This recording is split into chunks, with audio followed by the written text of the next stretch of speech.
যুদ্ধাপরাধ এবং মানবতা বিরোধী যে অপরাধ সেটির কে ক্লারিফাই করার বা সেটির ক্লারিটি নিশ্চিত করার জন্য সরকারের দিক থেকে আসলে সেই রকমের কোনো উদ্যোগ দেওয়া হয়নি, মানে যেটি সাধারণ মানুষের কাছে পৌঁছে দেওয়ার যে ব্যাপারটা, যদি দয়া করে বলেন এই বিষয়ে। দেখুন, যুদ্ধাপরাধ একটি অত্যন্ত একেবারে খুব নির্ধারিত সংজ্ঞা আছে, ভেরি ওয়েল ডিফাইন্ড ক্রাইম, এবং সেই যুদ্ধাপরাধ এবং মানবতার বিরুদ্ধে অপরাধ অর্থাৎ ক্রাইমস এগেইনস্ট হিউম্যানিটি, এগুলোর কিন্তু আইনে একেবারে খুব সুস্পষ্ট সংজ্ঞা আছে এবং এটি আন্তর্জাতিকভাবে স্বীকৃত। তো সেই সংজ্ঞার মধ্যে যে অপরাধগুলো পড়বে সেই অপরাধগুলোরই কিন্তু বিচার এই প্রক্রিয়ার মাধ্যমে হবে, এবং সেই বিচার প্রক্রিয়াটির আমি যেটা আগে বলেছি ৩৯ বছর ধরেই মানুষের সে দাবি আছে, এবং সেই দাবি আজকে সে দাবি পূরণ হবার প্রক্রিয়া শুরু হয়েছে। এবং আগে যেটা শুরু হয়েছিল বঙ্গবন্ধুর সময় সেটি বন্ধ করে দেওয়া হয়েছিল, আজকে আবার সেটি পুনর্বার শুরু হচ্ছে, এবং মানুষ অনেক আকাঙ্ক্ষা নিয়ে তাকিয়ে আছে সরকারের দিকে। সরকার সে সম্পর্কে অত্যন্ত সচেতন। আমি বাংলা টিভির দর্শক শ্রোতাদের জন্য আমি দু একটি কথা একটু বলতে চাই, আমি আপনার কাছ থেকে 2 মিনিট বেশি নেব, যে কেন এই বিচারটি করা প্রয়োজন। অনেকেই বলেন 39 বছর হয়ে গেছে। আপনারা ইউরোপে যারা আছেন এখনো দেখুন সেই দ্বিতীয় বিশ্বযুদ্ধের সেই যারা যুদ্ধাপরাধী তাদের এখনো বিচার হচ্ছে।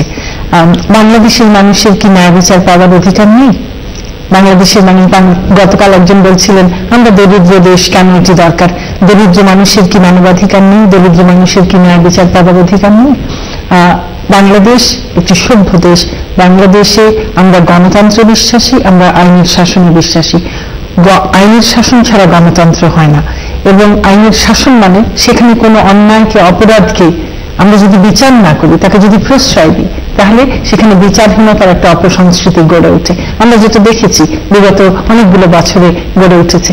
আমাদের কেন এই বিচারটি করা দরকার? বিচারটি করা দরকার কারণ মানুষের ন্যায় বিচার পাওয়া দরকার। যারা সে সময় নিহত হয়েছেন তাদের পরিবারবর্গ, যারা বিভিন্নভাবে নির্যাতিত হয়েছেন তাদের ন্যায় বিচার পাবার অধিকার আছে, সেটি নিশ্চিত হওয়া প্রয়োজন। এই যে একটি বিরাট ক্ষত জাতি বয়ে বেড়াচ্ছে 39 বছর ধরে, সেই ক্ষতটি প্রশমন হওয়া প্রয়োজন আছে। বিচারহীনতার যে অপসংস্কৃতি গড়ে উঠেছে সেটিকে বন্ধ করার প্রয়োজন আছে। এই যে পুরো একটি অধ্যায়, সেই অধ্যায়ের একটি পরিসমাপ্তি কোথাও তো টানতে হবে, সেটি টানার দরকার আছে। তাহলে অসম্পূর্ণ থেকে যাচ্ছে, আমাদেরকে সামনে এগোতে দিচ্ছে না, পেছন থেকে আমাদেরকে বারবার টেনে ধরছে আমাদের এই অমীমাংসিত বিষয়গুলো। জাতি হিসেবে আমাদের তো সামনে এগিয়ে যেতে হবে। এর জন্য এই বিচারটি করা প্রয়োজন, এবং সেই বিচার করবার ক্ষেত্রে আমরা জানি এই বিচার প্রক্রিয়া খুব সহজ হবে না। আমরা জানি এই বিচার প্রক্রিয়া হয়তো বেশ বেদনাদায়কও হবে, কিন্তু আমাদের এটি করতে হবে কারণ আমি যে কারণগুলো বললাম সেগুলো একই সঙ্গে আন্তর্জাতিক এবং আমাদের জাতীয় যে আইন আছে সেই আইনের বাধ্যবাধকতা আছে যে এই অপরাধগুলো বিচার করতে হবে। একই সঙ্গে জনগণের রায় আছে, যে বিশাল রায় সেটি আছে, তার সঙ্গে আমাদের জাতীয় সংসদের সিদ্ধান্ত প্রস্তাব পাশ হয়েছে। এই সব বাধ্যকতা মিলিয়ে কেউ যদি বলেন এখন সময় না পরের সময়, এখন সময় এটিকে করবার, কারণ প্রতিশ্রুতি ছিল, মানুষ সেটির উপর বিশ্বাস এবং আস্থা স্থাপন করে আমাদেরকে ভোট দিয়েছে, আমরা আমাদের প্রতিশ্রুতি রক্ষা করতে চাই, এবং আমরা এই অন্য যেই কারণগুলো বললাম সেই কারণে এটি করা জাতির জন্য প্রয়োজন। আমরা প্রতি মুহূর্তে সচেতন যে এই প্রক্রিয়াটি শক্ত হবে, কিন্তু আমরা কি নিশ্চিত করতে চাই? আমরা কিন্তু বারবার বলেছি আমরা স্বচ্ছতা নিশ্চিত করতে চাই, আমরা এর আন্তর্জাতিক মান বজায় রাখতে চাই, এবং আমরা চাই যে আইন তার সঠিক পদ্ধতিতে চলবে, ডিউ প্রসেস ফলো করা হবে আইনের, এবং এর সবগুলো যদি করা হয় তাহলে কিন্তু সত্যিকারের ন্যায় বিচার মানুষ পাবে, এবং এই অধ্যায়টিকে আমরা সফলভাবে একটা পরিসমাপ্তি টানতে পারবো। আমরা নিশ্চয়ই আমাদের ইতিহাস থাকবে, আমাদের যা শিক্ষা পেয়েছি আমরা ইতিহাস থেকে সেটি আমাদের থাকবে, আমাদের যে স্বাধীনতার বিরাট অর্জন সেটি নিয়ে আমরা সামনে এগিয়ে যাব, কিন্তু যে যন্ত্রণা নিয়ে এত মানুষ, লক্ষ লক্ষ কোটি কোটি মানুষ, পরিবার এই 39 বছর ধরে এই যে কষ্ট যাতনা বয়ে বেড়াচ্ছেন, সেটার তো একটা সমাপ্তি প্রয়োজন।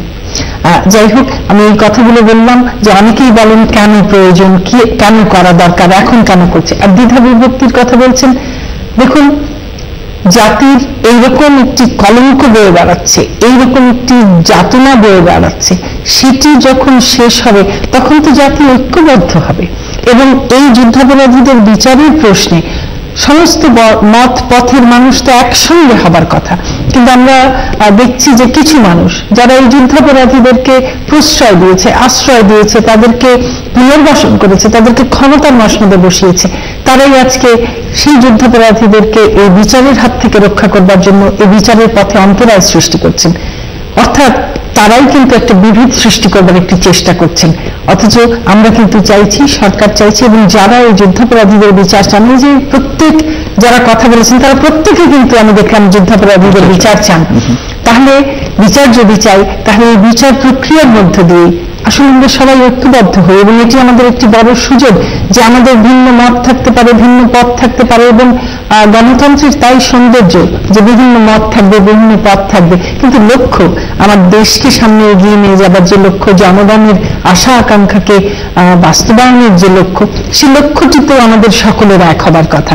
এবং সেই লক্ষ্যে এই যে যুদ্ধাপরাধীদের বিচার প্রক্রিয়া সম্পন্ন করব, এই লক্ষ্যটিকে সামনে রেখে আমরা সবাই ঐক্যবদ্ধ হয়ে কিন্তু এগিয়ে যেতে পারি। আপনি নিজে একজন আইনজীবীও, কিছুক্ষণ আগে একজন কলার বলছিলেন যে যুদ্ধাপরাধ এবং মানবতার বিরুদ্ধে অপরাধ, এই বিষয়টিকে নিয়ে কিন্তু বিরোধী দলের মধ্যে এক ধরনের প্রতিবাদ আছে যে এই দুটোকে হঠাৎ করে এই যে প্যারাডাইম শিফট বলছে তারা, যে যুদ্ধাপরাধ থেকে মানবতার বিরুদ্ধে, সেটি একটা অন্য রকমের পলিটিক্যাল মোটিভেশন আছে আর কি। আপনার বক্তব্য জানেন? দেখুন, অনেকে অনেক রকম কথার মারপ্যাচ, অনেক কিছু দিয়ে অনেক ধরনের বিভ্রান্তি সৃষ্টি করবার চেষ্টা করছেন।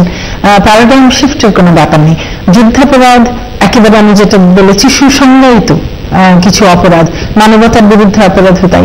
এখন যুদ্ধাপরাধ এবং মানবতার বিরুদ্ধে অপরাধ, এই অপরাধগুলোর দায়ে যারা অভিযুক্ত তাদের বিচার হবে, এবং ইতিমধ্যে ট্রাইব্যুনাল তৈরি হয়েছে। কাজেই আমি মনে করি যে এখন আর এই বিষয়গুলো নিয়ে আমাদের কোনো বক্তব্য দেবার কিছু নেই। এখন সেই ট্রাইব্যুনাল সিদ্ধান্ত নেবে যে তারা যেসব অভিযোগ আসছে তারা সেগুলোকে কিভাবে ডিল করবেন, তারা কি নির্দেশ দেবেন, সেগুলোর দিকে আমরা দেখব যে তারা এই পুরো প্রক্রিয়াটিকে কিভাবে এগিয়ে নিয়ে যাবেন। আমাদের কাজ বাংলাদেশের নাগরিক হিসেবে দেশে বা বিদেশে যে যেখানেই আছি, আমাদের দায়িত্ব হলো এই পুরো প্রক্রিয়াটিকে সাহায্য সহযোগিতা দিয়ে এর একটি সফল যেন পরিসমাপ্তি ঘটে, সেই দিকে লক্ষ্য রাখা। আরেকটি প্রশ্ন এসছে যে তত্ত্বাবধায়ক সরকারের যে 2 বছর সময়, সেটির তত্ত্বাবধায়ক সরকারের যে উদ্দেশ্য ছিল, গন্তব্য ছিল, সেটিকে বারবারই যারা আপনাদের বিরুদ্ধে, সরকারের বিরুদ্ধে বা আওয়ামী লীগের বিরুদ্ধে, মহাজোটের বিরুদ্ধে অভিযোগ করে, তারা বলে যে তাদের এজেন্ডা বাস্তবায়ন করার জন্যই নাকি আওয়ামী লীগকে ক্ষমতায় বসানো হয়েছে, এবং যুদ্ধাপরাধকেও তারা সেই এজেন্ডা সেটিং এর একটা প্রপঞ্চ হিসেবে চিন্তা করে। আপনার কোনো মন্তব্য বিষয়? যদি তাই হতো তাহলে তো তারাও যুদ্ধাপরাধীদের বিরুদ্ধে অবস্থান নিতেন। তাদের তো যুদ্ধাপরাধীদের বিরুদ্ধে আমরা ওই 2 বছরে কোনো অবস্থান দেখিনি। তারা প্রথমে শুরু করেছিলেন দুর্নীতির বিরুদ্ধে অভিযান, খুব স্বল্প সময়, এবং মানুষ উজ্জীবিত হয়েছিল, সারা বাংলাদেশের মানুষ উজ্জীবিত হয়েছে, আমরা উজ্জীবিত হয়েছি। কারণ আমরা যখন প্রথমে লোকজনকে ধরা শুরু হলো এবং নানান জিনিস ঘরবাড়ির ভেতর থেকে অজগর সাপ আর কুমির আর হরিণ আর ময়ূর বেরোতে শুরু করলো, সব বড় বড় বিশাল বিশাল কোটি কোটি টাকার গাড়ি বেরোতে শুরু করলো, বাগান বাড়ি বেরোতে শুরু করলো, তখন আমরাও অবাক হয়ে লক্ষ্য করলাম যে আমরা দুর্নীতির অভিযোগ করেছি, আমাদেরও কিন্তু ধারণা ছিল না দুর্নীতিটা কত বড় আকারে ছিল।